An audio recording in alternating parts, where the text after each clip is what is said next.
Hi, Rigsters here. Now with a episode in World of Tanks. It's been quite a while since I covered this game, and I wanted to get back into it after being inspired by the community I'm a part of on Discord for the gnomes. So in this episode, I'm going to be doing a two-match review on the US Medium Tier 8 T69 credit tank. On the check tree, it is just past the T20, which I'll be covering in the future episode. Reason why I covered the T69 is because I'm going to be covering that first because it's different playstyle than the T20. And I think it would be kind of interesting to cover too. So let's just go over some of the. I'm going to be going over the modules real quick, and then I'll be doing a two-match review like usual. I'm going to try to change it up a little bit by showing the statistics in a different way. Let's start off with the radio, which is the stock tier 6 one, absolutely abysmal with 420 signal range. Now, signal range in this game, the more signal range you get, the more likely you're going to see targets spotted by other tanks. And also, for when you spot a tank, they'll see it on their minimap or HUD too, within 445 meters. The upgraded one, which is really good, is 750 meters. And it's also used in many other tanks too, such as the artillery piece M41, T56, the M40, M12, and some non-artillery tanks. The M18 Hellcat, for instance, benefits from this radio, and also the T82 HMC.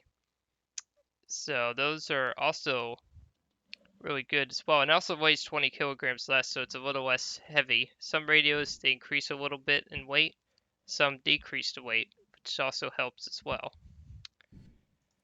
And what else we got here? We got some engine choices here. The first engine to start off with is the Wright Continental R975C4. This is absolutely terrible for the T69. Very low power to weight ratio. The next step up, though, makes it playable, in my opinion. It is also shared with the M44 artillery piece, the 550 horsepower Continental A06i895-5 series. It weighs more. It's 771 kilograms, but power to weight ratio increase offsets the engine horsepower, and also usually, not always the case, but about 90% of the time in the game, the higher tier engine usually has more hit points too. It's a hidden stat multiplier though. Nobody knows the exact hit points about it, but usually it will increase the durability of the engine. If you get hit there, it'll be a little more resistant to catching on fire, even though the fire chance is the same as well. And the last engine, which if you intend to keep this tank, which I am, I actually really like this tank, is the AOS 895-3. It's only used on this tank and the M44 artillery piece on the US tech tree line. But it has... Oh, wait. Oh no! I accidentally covered the dash 3 instead of the dash 5. Oh, okay. Yeah, the dash 3 is the mid-ranger. I forgot the dash right here. Should have paid attention to that. So basically, these two engines are shared on the same tanks, T69 and M44. The 550 horsepower is if you intend to keep the tank or you want to make it even more mobile, which this tank does rely on mobility for protection more often. It only has two guns. You start off with an okay gun. It's not going to knock off the socks off of enemy tanks, but it's a decent starting gun. You could be worse. The Alpha Punch is terrible, but you get 5 shots, which reload 1.82 seconds with 100% crew. The time between shots is automatic, meaning that the time you fire, you click, you wait for it to reload, and you click again till you run out of shells. The time for complete loading is affected by crew skill. That's assuming this is at 100%. If it's not 100%, the time to reload the drum takes longer. It's a automatic drum magazine loading system, conventional, meaning that you have to either manually press the C key to recharge the drums if you don't want to have like 2 shots left, you want to recycle all the ammunition, or you just fire all your shots and then let it reload. You have to be picky about it because sometimes it's better to have a full magazine than a half, for example. So the better gun, of course, obviously, the 90mm T178 with 181 pen and 240 damage. You lose your shell. It's a longer reload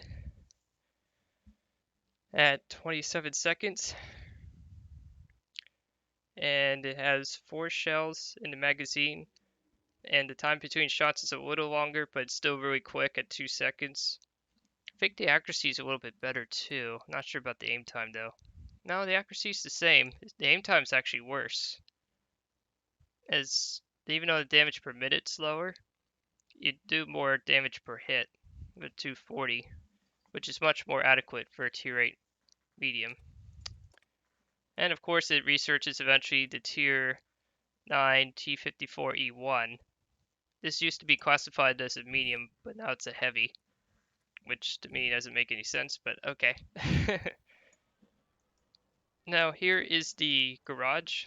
It is the holiday / Chuck Norris special, and also the credit multiplier is in effect, meaning that instead of like earning a standard amount, since I got this to level 10 and have been collecting ornaments, doing missions, and now I earn 41% more credits per battle without any extra boosts outside of that. So it's going to make credit calculations a little more complicated. And I just want to briefly show you how you get these. Once you complete a mission from the daily or truck, you just hit open there. And they give you some stuff like credits, decorations, and all that kind of stuff. Then you go to atmosphere if you want to break down shards, which I definitely always do. Especially now that I have no need for those. And then, of course, I did unlock Chuck Norris as the commander, which she should be in the barracks here. Ah, here we go. Yep. Got the Chuck Norris right there. And yeah, let's make sure I recruit him. I just don't know who to recruit him for yet. But I also have it for the holiday ops vehicles as well, which is really nice. I'm glad I got those too. So anyways, the ammunition is 255 credits a round for AP and HE. And if you want to waste your money, heat is 250 pen, but the shell velocity is a little better than standard armor piercing at 1143 versus 914. But heat in this game is usually useless. Even though range doesn't affect the penetration, if it touches a bush or you hit the tracks, it's going to splash into the tracks and not do much damage if at all. Or this will bounce off of certain slopes that don't make any sense.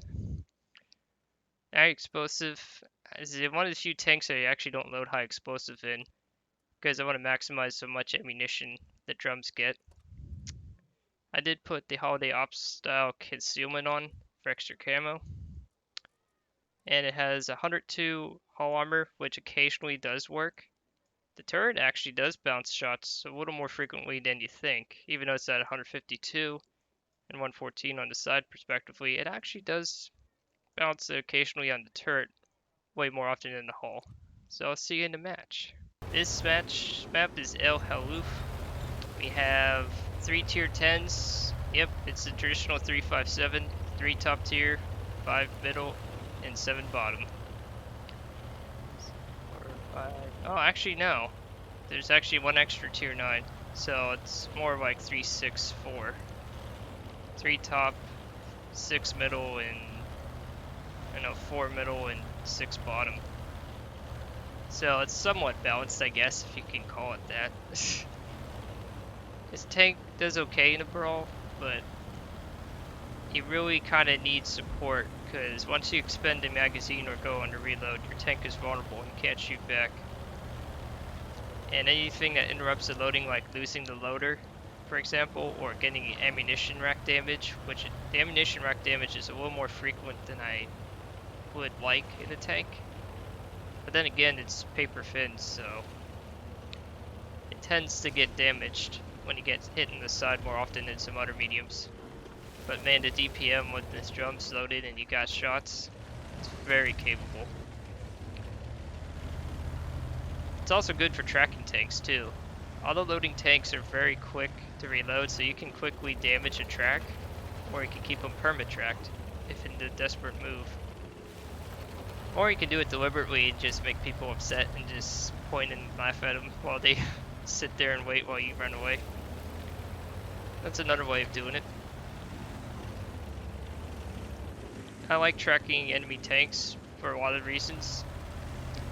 It is a team support skill, quote unquote, or it can save your bacon depending on the situation. I'm just gonna try maneuvering around here a little bit, just trying to get past some of these tanks here. I used the M103 as a shield. I did take some damage, but only to the tracks, which is fine by me. Managed to get across. Oh, didn't mean to block the M48. Get out of his way. M48 Patton is a tier 10 credit medium tank. That's also a really good tank. I don't know what he's doing here in particular, but well, I lucked out with getting damaged again. Have to wait a little bit. Ooh, no, that's a type 4. Never mind. Don't want to engage a type 4.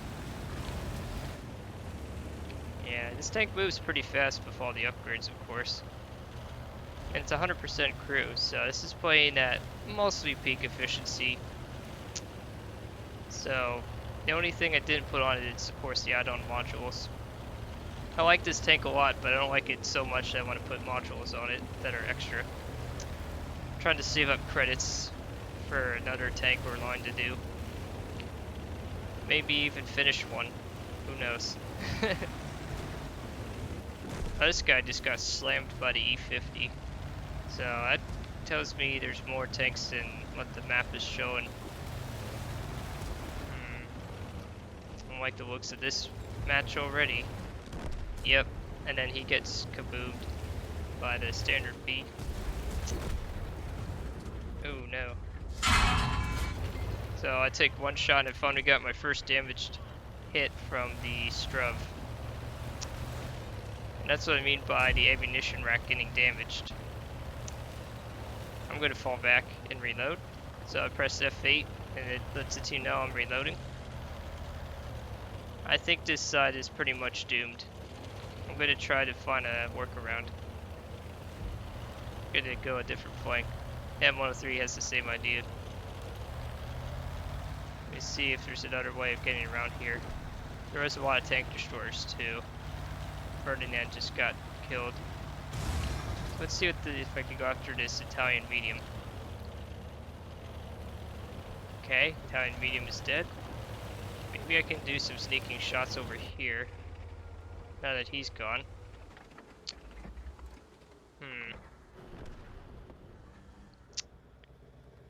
Now it looks like I'm just gonna have to fall back a bit. And just sit here and wait.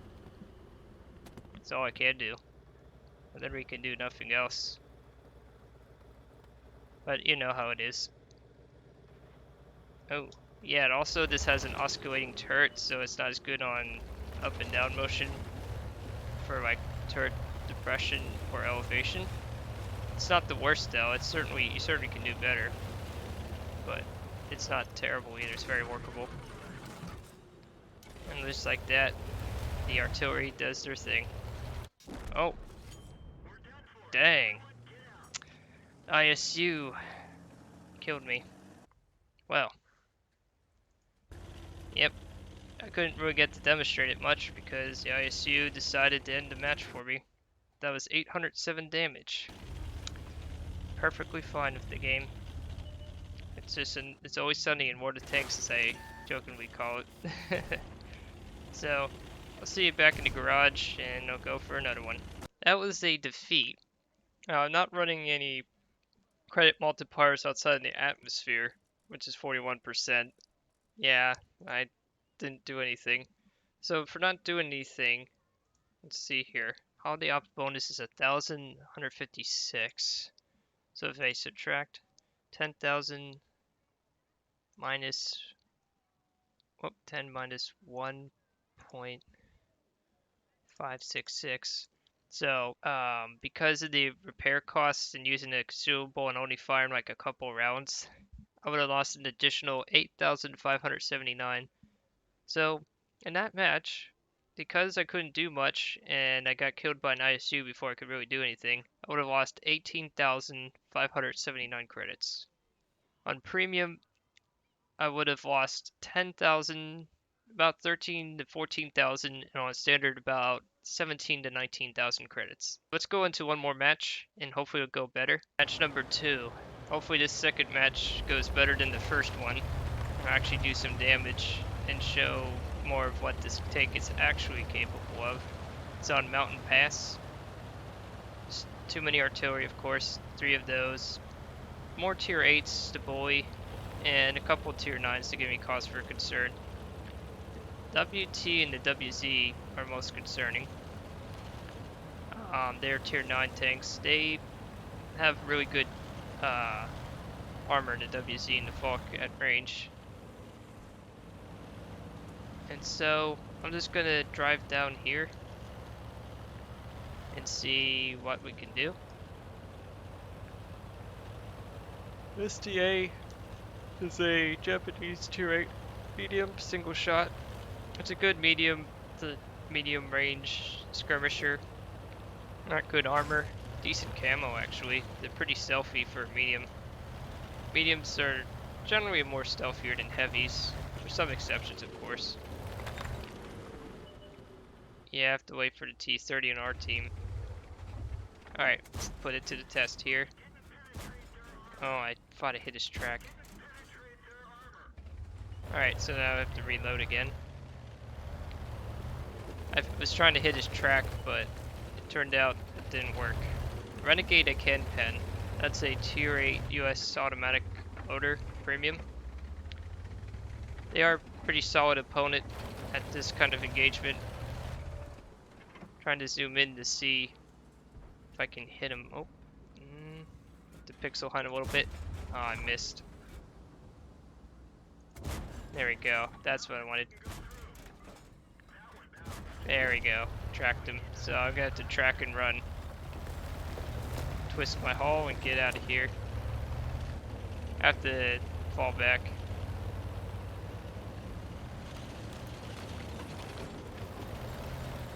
Yeah. Let's see if the T30 is he doing. Okay, he's trying to get out of there. I gave him space. He's gonna blow up and die. There's nothing I can do. I'm not in a heavy, so I can't really move in front of him. And that flank just fell apart like a deck of cards because wargaming. Now I'm just gonna run back.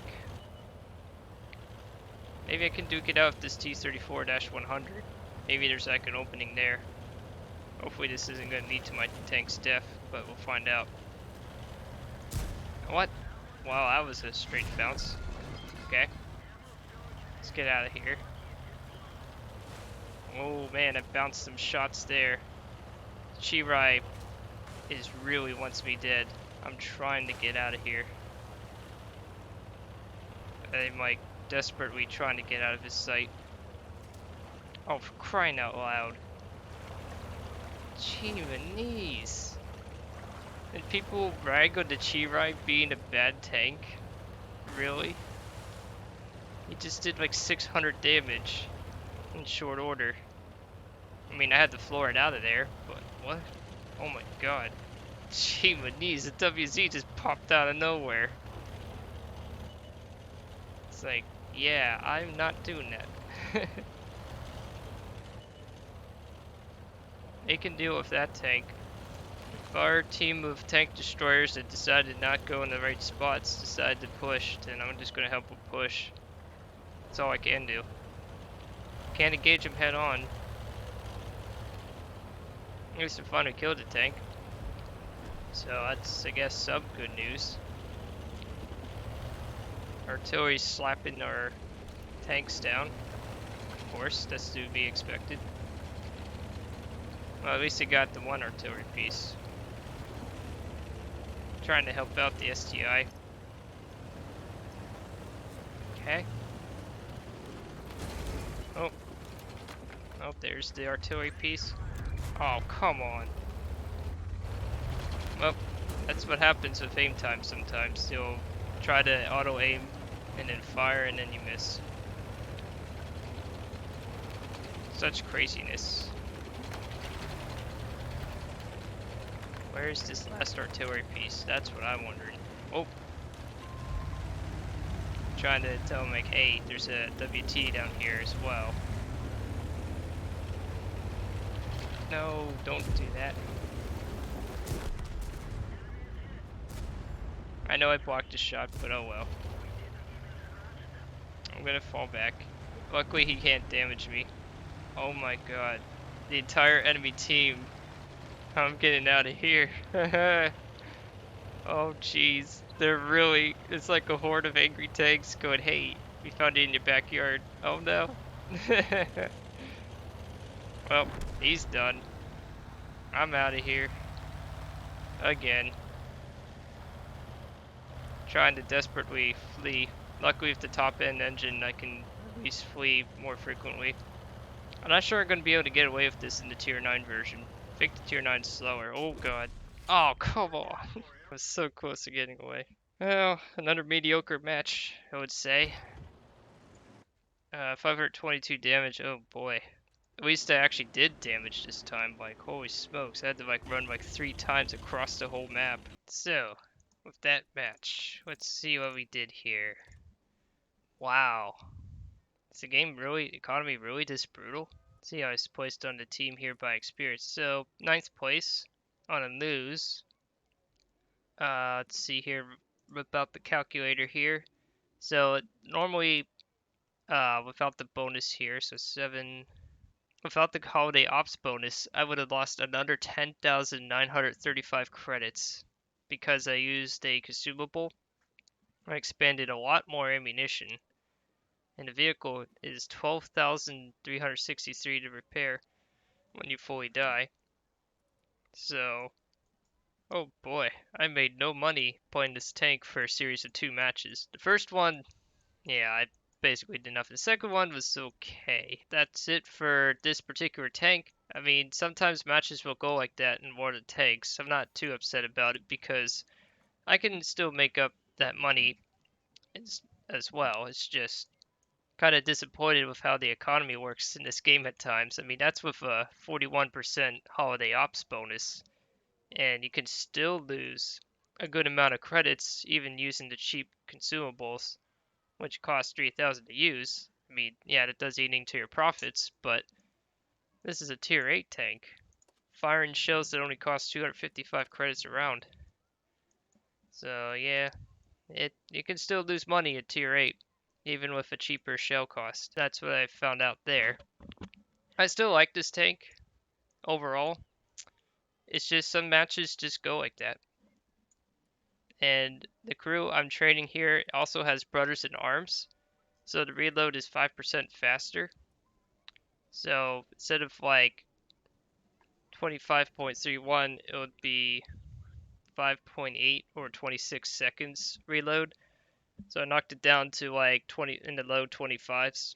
With Brothers in Arms, you have to make sure the crews that reach 100% and they all have it. And to make sure they're alive too. I have ammo on it as well, 64% is in progress, and then I'm going to train for either repairs or better view range, which is 409 meters, which is pretty decent. Alright, well, that's it for this 2 battle match review and a little bit of how the economy of this game is apparently quite more punishing than one would think. This is Rigsters Journey, signing off.